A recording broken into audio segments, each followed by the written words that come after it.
தமிழகத்தில் சர்க்கரை அட்டைதாரர்களுக்கும் பொங்கல் பரிசு வழங்க அனுமதி வழங்கி சென்னை உயர்நீதிமன்றம் உத்தரவிட்டுள்ளது. குடும்ப அட்டைதாரர்கள் அனைவருக்கும் பொங்கல் பரிசாக 1000 ரூபாய் வழங்குவதை எதிர்த்து தொடரப்பட்ட வழக்கில் வறுமை கோட்டிற்கு கீழ் உள்ளவர்களுக்கு மட்டும் 1000 ரூபாய் கொடுக்கலாம் என உயர்நீதிமன்றம் உத்தரவிட்டது. மேலும் சர்க்கரை அட்டை மற்றும் முகவரிக்காக மட்டும் குடும்ப அட்டை வைத்திருப்பவர்களுக்கு 1000 ரூபாய் வழங்க தடை விதிக்கப்பட்டது. இதை எதிர்த்து தமிழக உணவு மற்றும் நுகர்வோர் பாதுகாப்புத்துறை முதன்மை செயலாளர் தயானந்த் கட்டாரியா சென்னை உயர்நீதிமன்றத்தில் மனு தாக்கல் செய்தார். இந்த மனுவை இன்று விசாரித்த உயர்நீதிமன்றம் சர்க்கரை மட்டும் வாங்கும் 10,11,000 குடும்ப அட்டைதாரர்களுக்கு பொங்கல் பரிசு 1000 ரூபாயை வழங்க அனுமதி அளித்து உத்தரவு பிறப்பித்தது.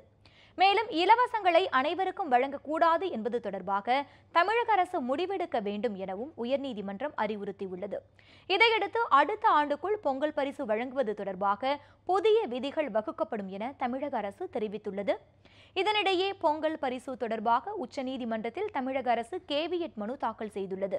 அதில் யாரேனும் வழக்கு தொடர்ந்தால் தமிழக அரசின் கருத்தை கேட்க வேண்டும் என கேட்டுக் கொள்ளப்பட்டுள்ளது.